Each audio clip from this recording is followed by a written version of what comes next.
Λοιπόν, σαν δεύτερη συνταγή θα κάνουμε κάτι πάρα πολύ ωραίο από τα αγαπημένα μου. Θα κάνουμε coleslaw. Το coleslaw για μένα είναι το νούμερο 1 συνοδευτικό για οποιοδήποτε sandwich ή οποιοδήποτε έτσι snack θέλουμε να συνοδεύσουμε. Είναι πολύ εύκολο, πολύ υγιεινό και μπορούμε να κρύψουμε μέσα πολλά λαχανικά για να το φάνε ακόμα και παιδιά. Πολύ εύκολα συνδέουμε το ειδικό εξάρτημα πάνω στο μίξερ. Θα βγάλω όλα τα ραπανίσια από πάνω γιατί θέλω να βάλω μεγάλο κομμάτι από λάχανο μέσα για να ψιλοκόψω. Εγώ αυτά που βάζω πάντα στο coleslaw είναι κρεμμύδι, σέλερι, καρότο και λάχανο. Και ξεκινάμε.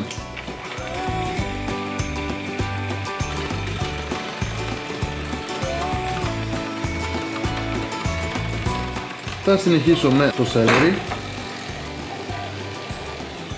Μετά θα βάλω το κρεμμύδι.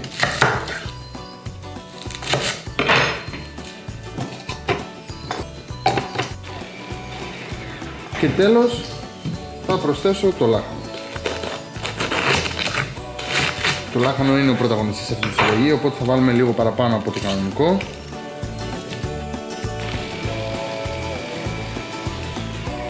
Βάλω λίγο ακόμα. Βλέπετε πόσο ωραία έχουν κοπεί. Έτσι όπως είναι θα διάσω όλα τα λαχανικά μου. Δέστε πόσο τέλεια είναι κομμένα. Αυτή η διαδικασία φυσιολογικά για να την κάνουμε με τα χέρια θέλουμε ώρα. Αρκετή ώρα. Μόλις 1 λεπτό. Είναι έτοιμα και θα προσθέσω 1, 2, 3 κουταλιές μαγιονέζα και θα ανακατέψω.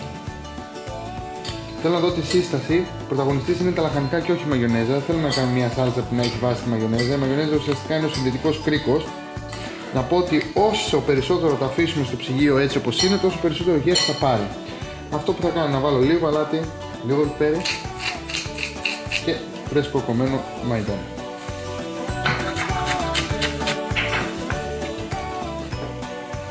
Νομίζω ότι το coleslaw δεν έχει εποχή, είναι μια σαλάτα που χρησιμοποιείται καλοκαίρι και χειμώνα. Θα μπορούσαμε ακόμα και για μια πιο light εκδοχή να προσθέσουμε γιαούρτι. Βέβαια η μαγιονέζα έχει άλλη χάρη και το coleslaw γίνεται με μαγιονέζα. Άρα τα έχω όλα έτοιμα. Έχω έτοιμο το coleslaw, έχω έτοιμο το παστράμι, έχω τις τσιαπάτες μου και πάω να ολοκληρώσω τα σαντουίτς μου.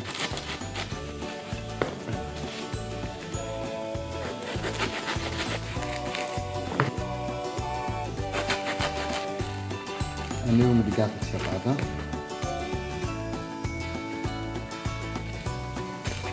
Και το κλείνω εδώ. Έτσι όπως είναι να πάω να ρίξω μία μπορεί και 2 γενναιόδερες κουταλιές από το coleslaw μέσα στο σάντουιτς. Έχω πάρει πολύ ωραίο παστράμι εδώ πέρα, όπου θα βάλω 3-4 φέτες σε κάθε σάντουιτς. Εσείς μπορείτε να βάλετε ένα καλό μπέικον, αλλά να βάλετε ένα καλό αλατικό, μην πάρετε φθηνό αλατικό.